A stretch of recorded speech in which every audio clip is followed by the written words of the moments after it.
기도하시면서 우리 수요 예배 하나님께 드리도록 하겠습니다. 기도하겠습니다. 살아계시고 지금도 우리와 함께 하시는 여호와 우리의 하나님, 주님 오늘도 살아계셔서 우리와 함께 하심을 감사드립니다. 이 시간 우리가 주중 수요일 주님 전에 모여 함께 예배드리며 말씀이신 주님을 만납니다. 하나님 이 시간 말씀하여 주시옵시고 성령께서 인도하시는 귀한 역사 되게 하여 주시며 우리가 육신의 소리가 아니라 영의 소리를 들을 수 있는 귀한 시간 되게 하여 주시옵소서.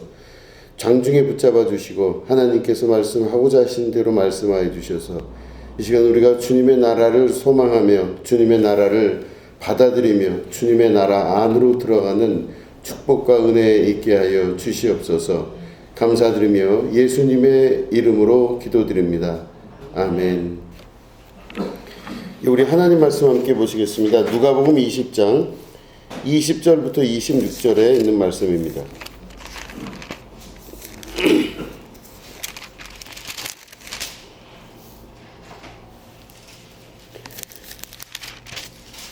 누가복음 20장 20절부터 26절을 교독하도록 하겠습니다.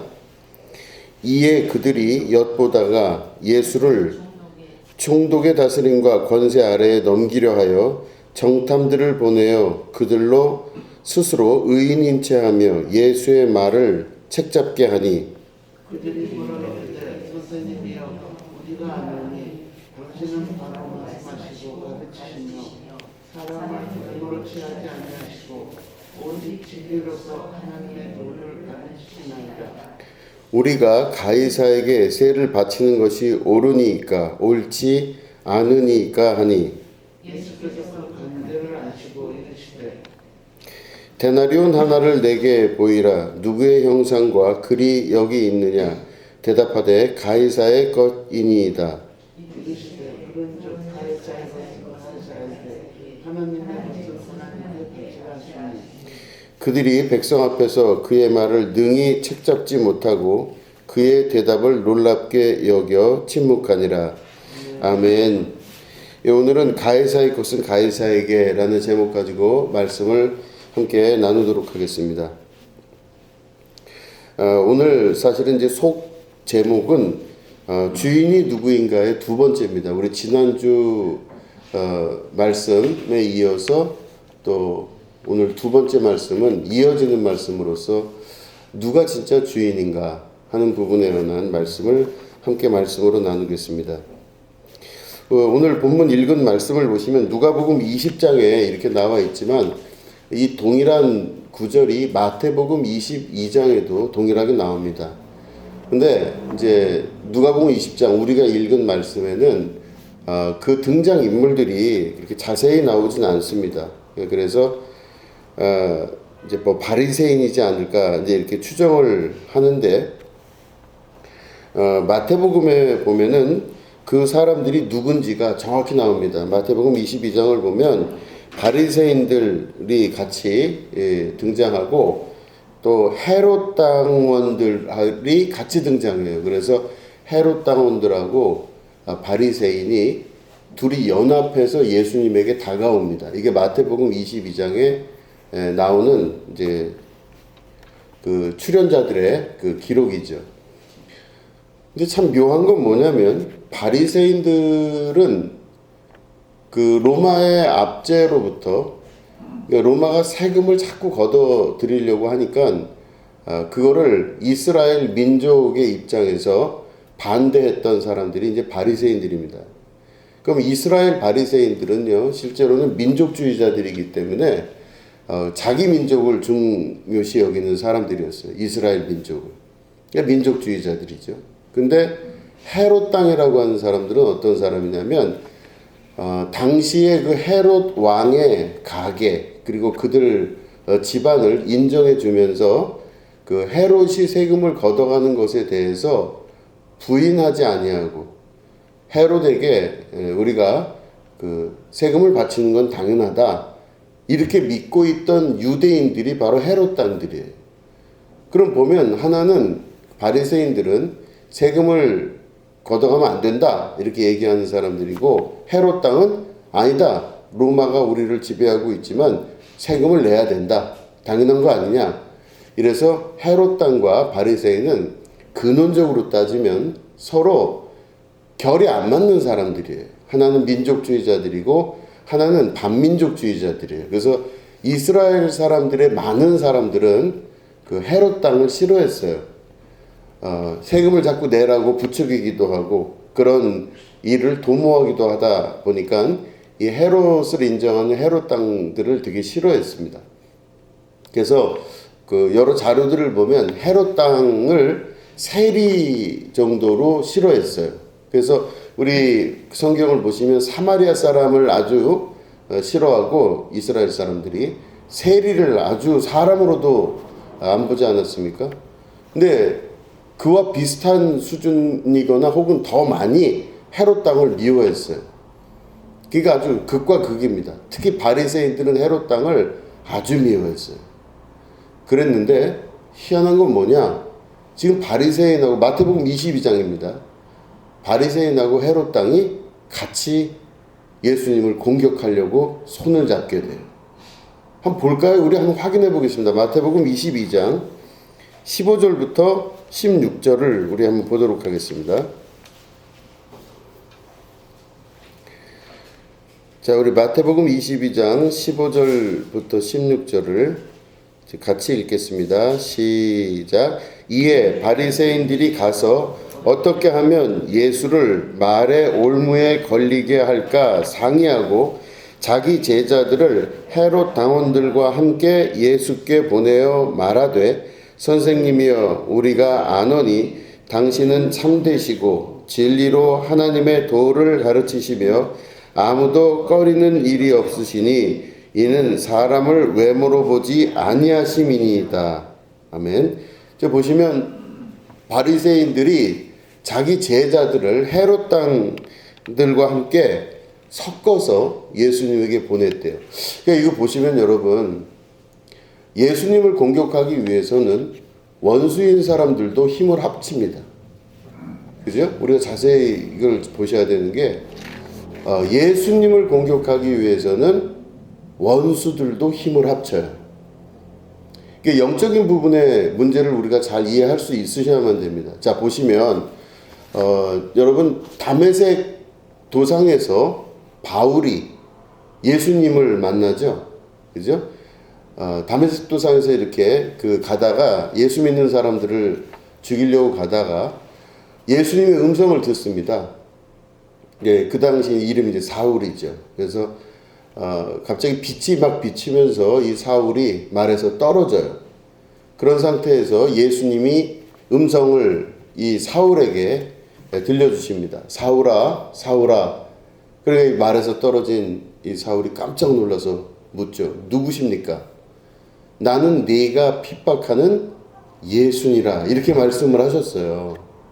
자, 그러면 그 당시에 이 바울이 예수 믿는 사람을 죽이러 교회를 핍박하려고 돌아다닐 때 예수님은 이미 죽고 부활하셔서 승천하신 이후거든요. 그러니까 바울은 예수님을 단 한 번도 본 적이 없는 사람이에요. 예수님을 자기 눈으로 본 적도 만난 적도 없는 사람이 바울이었는데 그 바울이 다메섹 도상에서 예수 믿는 사람 핍박하려고 막 가고 있는데 하늘로부터 음성이 들리면서 사울아 사울아 왜 네가 나를 핍박하느냐 이렇게 말씀을 하십니다. 자, 그러면 예수님이 부활 승천하셔서 지금 이 땅에는 없으신데 왜 예수님은 바울에게 왜 네가 나를 왜 핍박하느냐 이렇게 이야기하죠. 왜 네가 나를 핍박하느냐. 예수님이 지금 핍박을 받으시는 거예요? 안 받으시는 거예요? 받으세요? 안 받으세요? 예수님은 지금 하늘나라에 계셔요. 하나님 보좌 우편에 계시는데 왜 네가 나를 핍박하느냐 했다는 그 음성을 바울이 들었을 때 그 음성은 뭐냐? 예수님은 곧 교회의 머리심과 동시에 교회는 예수님의 몸이에요. 그러니까 다시 말해 교회의 핍박은 곧 예수님을 핍박하는 겁니다. 교회의 핍박은 곧 예수님을 핍박하는 거라는 것을 말씀을 통해서 우리에게 말씀하시는 거죠. 그럼 교회가 핍박을 당한다는 것은 곧 예수님이 핍박을 당하시는 거예요. 그러니까 이 예수님이 부활승천하여 그 하나님 보좌 우편에 앉아 계신 그때에 바울이 예수 믿는 사람들, 교회를 핍박하려고 돌아다닐 때 예수님은 왜 너가 교회를 핍박하냐 그러지 아니하시고 왜 네가 나를 핍박하느냐 이렇게 말씀을 하신 거예요. 그러니까 예수님은 곧 이 땅에서 예수님이 교회의 머리심과 동시에 우리들은 예수님의 몸이 돼서 지체가 되면서 교회로서 살아가고 있습니다. 그러니까 교회는 곧 예수님의 몸이에요. 그래서 우리들은 곧 예수님의 몸으로서 예수님의 지체로서 살아가는 존재들입니다. 그럴 때 내가 고통받는 건 교회로 인하여 예수님으로 인하여 내가 고통을 받는다는 것은 곧 예수님이 고통을 받는 것과 동일한 효과를 말하는 것입니다. 그렇기 때문에 여러분 보시면은 지금 이 바리새인들하고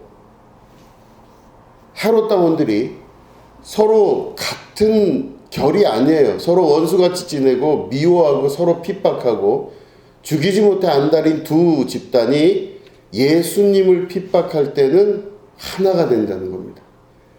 다른 말로 하면 교회를 핍박할 때는 하나가 돼요.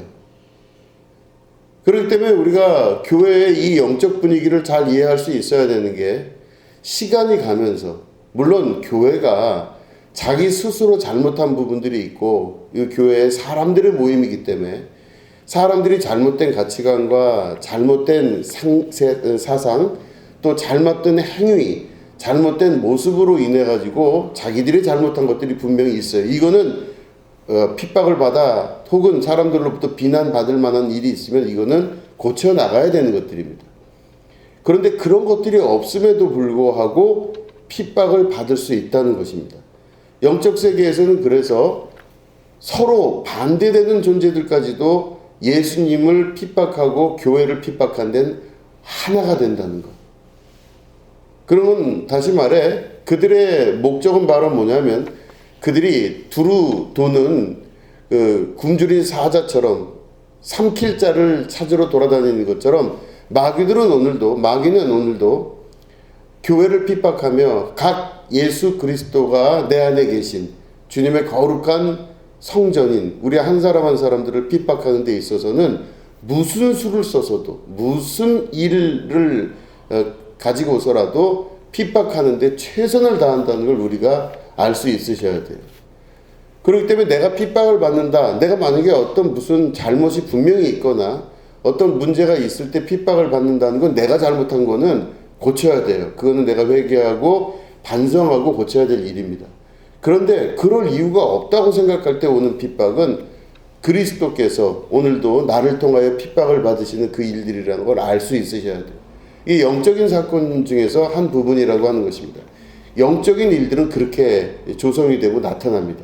이유 없는 핍박이 나에게 올 때 우리들은 그것을 그냥 이상하다. 오늘 왜 이런 일이 일어나지? 이렇게 생각하지 마시고 영적 사건 속에서 영적인 일들 중에서는 자주 일어나는 일들이라는 걸 잘 깨달아 알 수 있으셔야 돼요. 그들이 연합한다는 겁니다. 무슨 방식이건 원수 사이가 됐건 뭐가 됐건 교회를 핍박하거나 예수님을 핍박하는 일에 있어서는 하나가 된다는 것입니다. 그죠? 잘 우리가 이거를 이해할 수 있으셔야 됩니다. 자, 그래서 이 사람들이 와가지고 이제 연합을 해갖고 와서 예수님을 지금 골탕 먹이려고 온 거예요. 이게 와서 뭐라 그러냐면 우리가 가이사의 것을 드림이 마땅치 않습니까? 이런 말을 이제 질문을 해요. 이게 무슨 말인고 하니 그 당시에 이스라엘 사람들은 로마의 지배를 받고 있었습니다. 로마가 이스라엘을 지배하면서 이 사람들한테 돈을 걷어야 돼요. 세금을 걷어야 되는데 그냥 걷지를 않고 이 사람들은 그 화폐를 유통을 시켰어요. 그게 데나리온이라는 화폐를 유통을 시킵니다. 이 데나리온이라는 화폐는요, 이렇게 그 로마 황제, 그러니까 헤롯의 황제의 이 얼굴이 탁 인쇄가 되어 있는 이제 그런 돈을 이제 뿌리고 그거를 유통을 이제 시켰다고 해요. 그래서 황제의 초상이 거기에 동전 안에 들어가 있어서 황제의 동전으로 세금을 걷어요. 그렇기 때문에 이 사람들이 세금을 거둘 땐 이스라엘 사람들 돈으로 걷는 게 아니라 로마에서 발행을 한 황제의 돈으로 세금을 받았어요. 그러니까 이 로마에서 발행한 그 돈은요, 뺑뺑뺑뺑 돌다가 반드시 돌아오겠죠. 어떤 목적을 갖고 돌아오는데 이게 다 세금으로 이제 징수가 되는 거예요. 자, 그럴 때 이 사람들이 그런 이야기를 합니다. 성전에는요, 하나님의 성전에는 유대 율법 안에서 보면 사람의 형상이나 얼굴이나 무엇인가 새긴 거를 성전 안으로 갖고 들어오면 안 돼요. 율법으로는. 우리 십계명에도 보면요, 두 번째 계명이 뭐예요? 너희를 위하여 어떤 형상이든지 만지지 말며 이런 거 돼 있죠. 그래서 사람의 형상, 얼굴이나 이런 것들을 새기면 안 돼요. 원래는 유대 율법 안에서는. 근데 이걸 가지고 만약에 성전으로 들어오면 안 되는 거예요. 그러니까 다시 말해, 성전은 곧 거룩한 곳이기 때문에 성전 안에는 유대 안에서의 그 성전 안에는요, 이 데나리온이 들어올 수가 없어요. 그러니까 데나리온이 들어오지 못하다 보니까 막 돌고 있던 돈들을 어떻게 했어요? 예수님이 성전 앞들에서 환전치기 하는 사람들, 비둘기 파는 사람들을 다 내 아버지 집은 기도하는 전인데 너희들이 왜 여기서 장사를 하냐 그러면서 막대기로 그 성전을 청소하신 사건이 있잖아요. 그 사건이 바로 뭐냐면 사람들이 세금을 낼 때 편하게 쓰려고 통용했던 데나리온이라고 하는 돈을 가지고 들어올 때 성전에 하나님께 이걸 드릴 수가 없으니 이 성전에서 환전치기를 해주는 겁니다. 그래서 성전 앞들에서 환전을 해주는 거예요. 데나리온을 이 유대 돈으로 바꿔줬어요. 그래서 환치기 하는 사람들이 그렇게 해서 동전을 이제 바꿔줬었던 겁니다. 자, 그러면 이 두 서로 원수 같았던 헤롯 당과 이 바리새인들이 모여서 예수님에게 와서 질문을 해요. 이 돈을 하나님께 드리는 게 맞습니까? 아니면은 옳지 않는 게 가이사에게 이 세를 바치는 게 옳습니까? 옳지 않습니까? 하고 물어봐요. 여러분, 이 데나리온을 가이사에게 바치는 게 낫냐 아니냐, 이게 옳으냐 그러냐 이걸 물어봐요. 자, 그러면 이 말은 무슨 말이냐면, 만약에 이제 이 데나리온을 가이사에게 바치는 게 맞다 그러면요, 헤롯 땅 편이 되는 거예요. 예수님이 이거 바쳐야지 그러면요, 헤롯 땅이 되는 거예요. 예수님은 순간적으로. 그럼 어떻게 해요? 사람들이 예수님을 미워하기 시작할 거예요. 세리처럼, 그죠? 헤롯 땅처럼 우리 이스라엘 편이 아니라 로마 편이구나. 예수님이 가이사에게 바치라 그랬으니 이거는 문제가 되는구나, 이렇게 이야기를 할 겁니다. 그런데 이걸 만약에 바치지 말라 이렇게 이야기하면 바로 뭐예요? 로마 법을 어기는 거예요. 그렇기 때문에 실정법을 어기기 때문에 이거는 소송거리가 되는 거예요. 그러니까 예수님을 아주 고래 처하게 하기 위해서 헤롯 당과 또 이쪽에 있는 바리새인이 연합하여서 어디로든 빠져나가지 못하도록 예수님에게 그 질문을 한 것입니다. 그래서 뭐라 그러냐면 아주 칭찬을 해요. 맨 처음에 와서는 예수님은 위대하신 분입니다. 외모로 취하지 아니하시고 아주 속사람 중심만 보시는 예수님이시니 이 위대하신 예수님, 자, 칭찬받기에 합당하신 예수님, 저희가 근데 궁금한 게 있는데 와서 질문을 좀 하고 싶습니다. 우리가 가이사한테 세를 바치는 게 옳습니까? 옳지 않습니까? 이거를 질문을 해요. 바치라 그래도 안 되고 바치지 말라 그래도 문제가 돼요. 하나는 민족주의, 하나는 반민족주의, 이 두 가지로 이제 예수님이 이제 골에 빠지게 되는 이제 그런 상황에 처해 있게 됩니다. 그런데 예수님께서 그 관계를 아시고 이렇게 기록하고 있어요. 그러니까 예수님은 그 사람들이 왜 자기들에게 질문을 하는지 그거를 다 알고 계셨어요. 그 예수님이 대답을 하십니다. 그러면 너희들 데나리온을 하나 가지고 와 보너라, 이렇게 말씀하셨어요. 그래서 데나리온을 이렇게 가지고 옵니다. 좋았어, 이 사람들이. 자, 데나리온은 이스라엘 돈이 아니라 세금을 걷기 위해서 로마에서 발행한 돈이에요. 그걸 갖고 와라 그랬어요. 그랬더니 그 데나리온을 보시면서 뭐라고 그러시냐면 여기에 누구의 형상과 글이 있느냐, 그럴 때 이 사람들이 거기 있는 그 데나리온에 있는 형상과 글을 읽고 예수님에게 대답하죠. 가이사의 것입니다. 그래요. 그러니까 예수님이 말씀하시기를 그래? 여기에 지금 가이사의 얼굴이 있고 가이사의 글이 쓰여져 있으니 가이사의 것은 가이사에게 줘라. 대신 하나님의 것은 하나님께 드려라. 이렇게 말씀을 하십니다. 이 말씀이 아주 복잡한 내용이죠. 가이사의 것은 가이사에게 주라. 그리고 하나님의 것은 하나님에게 줘라. 자, 이게 무슨 말씀이냐면 동전에 지금 형상이 있죠. 누구의 형상? 가이사의 형상. 가이사의 형상이 있는 건 누구 거예요? 가이사 거예요. 거기 가이사의 형상이 있으니까 이건 당연히 가이사에게 줘야 된다 말씀하시는 거예요. 그렇지만 뭐라고 두 번째 말씀하시냐면 하나님의 것은 하나님께 드려라 그래요.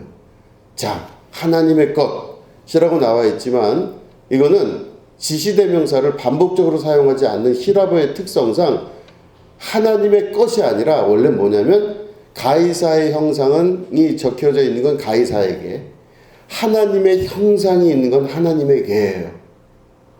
이해되시겠습니까? 자, 동전에 가이사의 형상이 있으니까 이건 가이사에게 줘야 되는 게 마땅하죠. 그러면 하나님의 형상이 있는 것은 누구에게 가야 돼요? 하나님께. 앞에 있는 그 사람들이 하나님의 형상을 닮았습니까? 안 닮았습니까? 애매하시죠? 하나님은 자기의 형상대로 사람을 빚으셨어요. 창세기에 기록되어져 있는 말씀, 이스라엘 사람들이 그토록 귀히 여기는 토라, 창세기, 모세오경에 기록되어 있기를 하나님의 자녀는 하나님의 형상대로 빚어졌다고 기록하고 있습니다. 다시 말해 내가 하나님의 자녀라면 나는 반드시 하나님의 형상이 내 안에 있다는 걸 알아야 돼요. 그죠? 그러면 가이사의 형상은 가이사에게 가는 것처럼 하나님의 형상을 닮은 너희들은 누구에게로 드려져야 된다? 하나님께 드려져야 된다. 이 말씀을 하시는 겁니다. 나는 누구 자식이냐면요, 하나님 자식이에요. 나 하나님 자녀예요. 그죠? 여러분들은 하나님의 자녀입니다. 왜냐? 여러분들은 하나님의 형상대로 빚어지신 분이기 때문에 하나님의 자녀예요. 하나님의 자녀라는 것은 아버지 하나님을 닮은 존재들입니다. 그렇기 때문에 내가 하나님의 자녀라고 한다면 당연히 그 사람은 하나님의 형상을 닮은 거가 돼야 돼요. 그렇기 때문에 예수님이 단도직입적으로 말씀을 하신 겁니다. 가이사의 형상이 그려져 있다면 가이사의 것이지만 너희가 만약에 하나님의 형상대로 빚어졌다면 너희들 전부는 다 하나님의 것이다. 이 말씀을 하시는 거예요. 그렇기 때문에 거기서 그 질문을 했던 사람들이 토라에 있는 창세기에서 나오는 아버지의 형상대로 우리를 빚으셨다는 걸 모를 리가 없어요. 그 이야기를 들었을 때 이 사람들 마음속에 엄청난 충격이 온 겁니다. 나는 과연 하나님의 자녀인가 아닌가? 이 질문을 하는 나는 하나님의 형상을 닮았나 안 닮았나? 오히려 스스로 질문하는 꼴이 돼버린 겁니다. 그럴 때 예수님 말씀에 이들이 대답을 할 수가 없어요. 예수님을 고래 빠뜨리려고 자기들이 가이사의 것을 갖고 가이사의 형상대로 물어봤지만 예수님은 가이사의 형상은 가이사에게 가지만 아버지 하나님의 형상대로 빚은 너희들은 하나님께로 감이 마땅하다. 너희들의 인생과 삶이 다 하나님의 것이고 궁극적으로는 이 세상의 모든 것들은 하나님의 형상 안에서 나왔기 때문에 하나님의 것이다 라는 걸 말씀하고 계시는 거예요. 아멘. 여러분들은 하나님의 형상을 닮은 하나님의 자녀들입니다. 그렇기 때문에 여러분들의 삶은 여러분의 것이 아니라 아버지의 것이에요. 그렇기 때문에 가이사의 것은 가이사에게 가야 되겠지만 아버지의 것은 아버지에게 가는 게 마땅한 것입니다. 그렇기 때문에 그 이야기를 들었던 많은 그 바리새인들과 이 악한 헤롯 땅 같은 사람들은요, 당황하기 시작하고 돌아서기 시작해요. 자기가 하나님의 자식이 아닐 수 있을 거라는 의문이 들기 시작하는 것이죠. 이 문제는 이스라엘 전역에 있어서 대를 이어오면서 계속 문제가 됩니다. 그러니까 예수님이 오시기 한 70년 정도 전서부터 이 로마에서는요, 이 가이사의 얼굴, 이것들을 계속 만들어내서 이 가이사의 얼굴을 동전으로 만들어서 세금을 걷는 일에 굉장히 몰두를 했었어요. 그래서 이스라엘의 화폐를 아예 데나리온으로 통일시켜 버려서 다 이것들을 자기들이 가져가려고 굉장히 수고하고 노력을 했는데 거기에 반발하고 유대인들이 그걸 지켜내려고 노력을 했었던 겁니다. 이스라엘이. 근데 이게 해결이 안 되고 예수님이 부활 승천하신 이후에 AD 70년쯤 됐을 때도 여러 문제가 발생해서 결국 예루살렘 성전이 완벽하게 부서지게 되는데 그때도 세금 문제로 모든 전쟁과 역사, 저항의 역사가 나타났던 거예요. 그러니까 굉장히 큰 문제입니다. 그렇지만 우리가 이 말씀을 다시 한번 그래서 자세히 보시면 예수님의 이 말씀을 우리가 마음속에 항상 기억할 수 있으셔야 돼요. 그렇기 때문에 보시면 누구의 것인가가 아주 중요한 것입니다. 가이사의 것은 가이사에게, 세상에서 만든 모든 것은 세상에 돌려주는 게 마땅하다. 그러나 너희는 세상에 속하지가 아니하였다 말씀하시는 겁니다. 너희 생긴 모습을 보고 너희 마음의 모습을 봐라. 누구를 닮았느냐? 너희는 곧 하나님의 자녀 아니겠느냐? 세상에 속한 건 세상에 돌려주지만 너희는 하나님께 속했기 때문에 하나님께 가는 게 마땅한 것이다. 그 말씀을 예수님께서 하시는 거예요. 그러면 구체적으로 가이사의 것은 정말 있는가? 여러분, 가이사의 것이라 해봐야 가이사의 것이 아닙니다. 가이사가 잠깐 유용하여 쓰는 것뿐이지 영원히 가이사의 것은 없는 것입니다. 이게 성경에서 말씀 안에서 우리의 역사를 통해 계속 증거하시고 증명하시는 하나님의 뜻이에요. 이 세상의 모든 것 중에 내 거가 있는 게 없어요. 다 내가 빌려 쓰고 있는 것입니다. 내 옷도 내 모든 것도 다 빌려 입는 것고 빌려서 쓰는 것뿐입니다. 일정한 대가를 지불하고 내가 가졌다고 해서 소유권이 영원히 있는 것이 아니라 그건 영원하지도 않을 뿐더러 잠깐 빌려 쓰고 있는 소모품일 뿐인 거예요. 우리의 육체도 마찬가지입니다. 육신도 내 거라고 생각하고 지금 육신을 사용하고 있지만 실제는 이 육신도 내 게 아니라는 겁니다. 아버지 거예요. 내가 이 육신을 잠깐 빌려서 쓰고 있는 소모품일 뿐입니다. 소모품은 관리해야 되는 책임이 있을 거예요. 영원히 내 거라는 건 없다는 것입니다. 우리는 이 땅에 왔다가 언젠간 다 우리는 돌아가야 될 사람들입니다. 태어난 존재들은 모두 다 돌아가는 게 당연한 이치입니다. 우리는 이 땅에 와서 이 현재의 물질 세계를 유지하고 지켜나가면서 빌려 쓰고 청지기 같이 이것들을 가지고 우리가 살아나가고 있지만 이 궁극적 이 물질 세계는요, 영원한 세계가 아니라는 것입니다. 이 세계에서 우리는 잠깐 왔다 지나가는 존재들일 뿐이에요.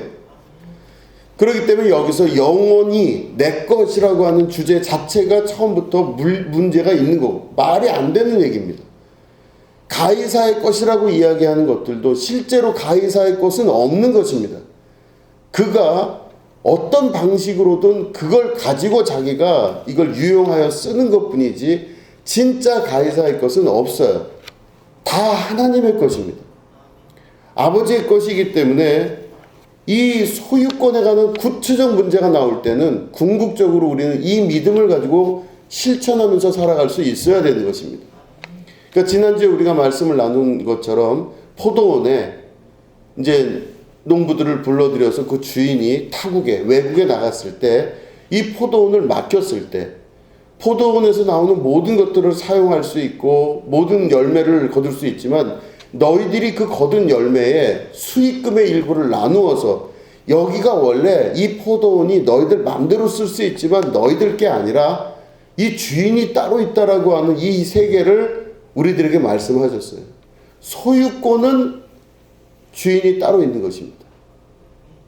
포도원 농부들이 마음대로 포도를 농사를 지을 수 있고 살 수 있었지만 그들이 이걸 빌려 쓰고 지나가는 사람으로 이거를 이용할 수 있지만 영원하진 않다는 뜻이겠죠. 그 2탄이 바로 오늘 예수님의 또 다른 말씀이세요. 가이사의 것은 영원하지 않다는 겁니다. 가이사의 것은 영원하지 않고 내 손으로 손에 쥔 것은 절대로 영원한 것이 없다라고 하는 것입니다. 영원하지 않은 곳에 자기의 인생을 세우는 사람들은 바람이 불고 비가 오고 창수가 나면 반드시 무너지게 되어 있습니다. 영원하지 않은 것에 자기 인생의 기초를 두고 삶의 기초를 두고 사는 사람들은 언젠간 그 무너짐이 심각할 정도로 다가오게 되는 것입니다. 모래 위에 집을 지은 사람과 똑같은 것입니다. 모래 위에 집을 짓게 되면요, 조금만 시간이 지나서 파도가 치거나 비가 좀 내리더라도 다 무너져 내리게 돼 있어요. 그건 왜 그래요? 영원하지 않은 것, 단단하지 않은 것, 튼튼하지 않은 것에 자기 집을 지었기 때문에 그렇게 되는 것입니다.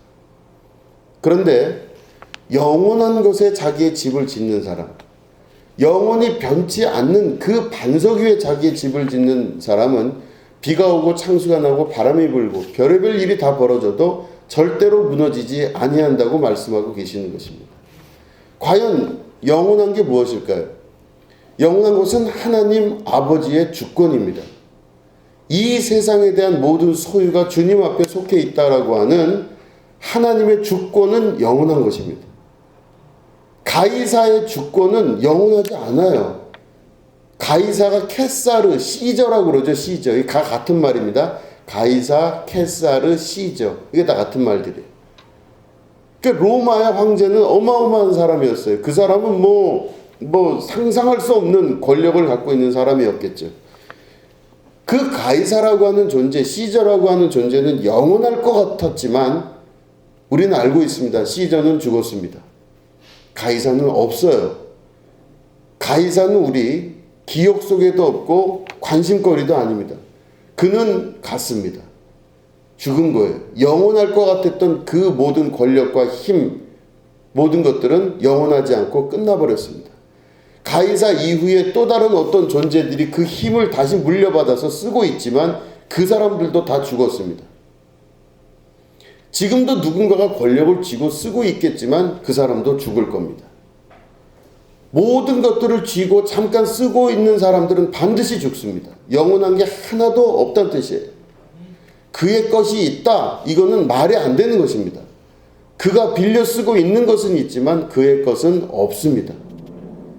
그렇기 때문에 모든 소유가 그에게 속해 있다고 말하는 것은 논리적인 모순이 있다는 뜻입니다. 그의 것은 아무것도 없습니다. 내 것도 아무것도 없고 이 세상에 있는 사람의 것들도 영원한 것은 아무것도 없습니다. 다 잠깐 빌렸다가 다 놓고 갈 모든 것들이에요. 다 모든 건 그러나 다른 건 다 변하고 없어지지만 누구 것만 남아요? 영원히 하나님 겁니다. 우리 아버지 하나님, 온 우주와 만물을 창조하시고 생명의 주인 되시며 나의 주인이 되시며 역사의 주인이신 하나님은 모든 것의 주인이 되시는 분이세요. 그렇기 때문에 우리가 신앙의 기초와 삶의 기초를 둘 때 어디다 둬야 되겠어요? 현재 있는 빌려 쓰는 것들의 기초를 두고 살면요, 흔들리게 돼 있습니다. 어떤 것이든 없어질 것에, 변화될 것에 자기의 기초를 두고 사는 사람은 반드시 무너질 일이 생기게 됩니다. 그런데 영원한 하나님의 주권 위에 기초를 두고 사는 사람은 영원히 무너지지 않아요. 그 사람은 비가 오고 창수가 나고 그 어떤 환란이 온다 할지라도 절대 무너지지 않음은 내 안에 주님이 계시고 내 안에 내 삶의 인생의 기초가 하나님이기 때문에 절대로 무너지지 않는다는 것입니다. 그 믿음을 가지시고 여러분, 내가 오늘 사용하는 모든 것들, 내가 이렇게 돼서 저렇게 돼서 삶에 있어서 여러 가지 것들을 경험하고 있지만 그런 모든 것들 중에 영원한 것은 하나도 없습니다. 힘든 것도 영원한 게 없고 행복한 것도 영원하지 않고 모든 것들도 감정도 다 영원한 건 없습니다. 우리는 그 영원한 것을 감정에 기초를 두지 아니하고 사실에 기초를 두고 사셔야 됩니다. 믿음으로 모든 것이 하나님 안에 있다는 것, 하나님의 주권이 영원하다는 것, 내 안에 있는 이 내가 쥐고 있는 많은 것들도 결국 다 하나님께서 소유하고 계신 것이라는 걸 믿음으로 고백하고 살 수 있으셔야 됩니다. 그렇기 때문에 우리가 그 기초 위에 살아가게 된다면 하나님의 뜻, 하나님의 주권, 하나님의 역사, 하나님의 나라가 내 삶을 통해서 확장되고 이루어지게 되는 것입니다. 그걸 믿으시고 오늘도 우리가 항상 생각할 때 내 것이라고 생각하는 그 순간서부터 내 것은 없다는 걸 믿음으로 고백하시고, 만약에 이게 내 것이라고 생각하면 이게 곧 가이사의 것과 같다는 것을 여러분 기억하시고, 가이사의 것은 가이사에게 주시지만 내가 만약에 하나님의 형상을 닮은 자라면 나는 곧 하나님의 것이고 내 인생도 하나님 것이고 내 삶 모든 역사도 다 하나님의 것입니다. 그렇기 때문에 여기에는 불명예도 없고 여기에는 괴로움도 없습니다. 영원히 어차피 하나님 것이기 때문에 나는 아무것도 소유권을 주장할 일이 없다는 것이죠. 이걸 믿음으로 고백하고 살 때 당당해지고 두려워하지 않게 되고 놀라지 않게 되는 것입니다. 아무것도 염려하지 말고 오직 모든 일에 기도와 간구로 여러분들이 구할 것을 감사함으로 하나님께 아뢰시면 주인 되신 하나님이, 주인 되신 우리 아버지가 여러분들에게 공급해 주시고 그 필요와 때에 따라 하나님께서 주시는 신령한 은혜들을 분명히 경험하며 살게 될 것입니다. 근데 그게 내 거가 되기 시작하면서부터 문제가 발생을 하고 거기서부터 하나님과의 관계가 틀어지기 시작하고 모든 것들이 그 안에서 비가 오고 창수가 나서 무너지게 많은 모래성 같은 곳에, 아주 불안한 곳에 자기 인생을 건축하게 되는 가장 불안한 인생의 삶을 살게 되는 것입니다.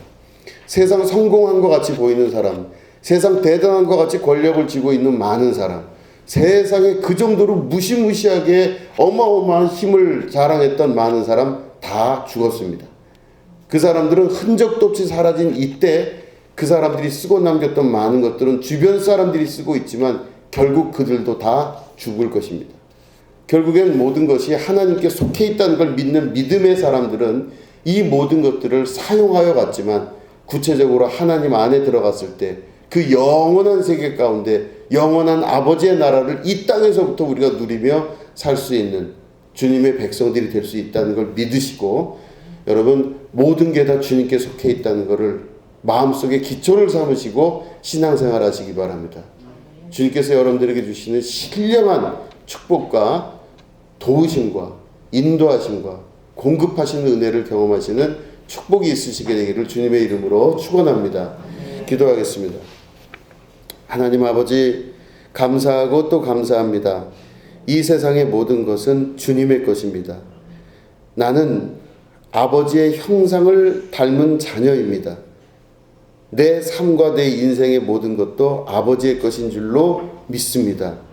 나를 통하여 아버지의 뜻을 이루고자 하시는 거룩한 주님, 오늘 우리가 이 말씀을 기초로 살아갈 수 있도록 도와주시고, 가이사의 형상은 가이사에게 가는 것처럼 아버지의 형상을 닮은 자들은 아버지께로 감히 마땅하다 하시는 우리 주님의 음성을 마음속 새기며 우리 믿음과 삶의 기초를 주님의 말씀 안에 두게 하여 주시옵소서. 감사드리며 예수님의 이름으로 기도드립니다. 아멘.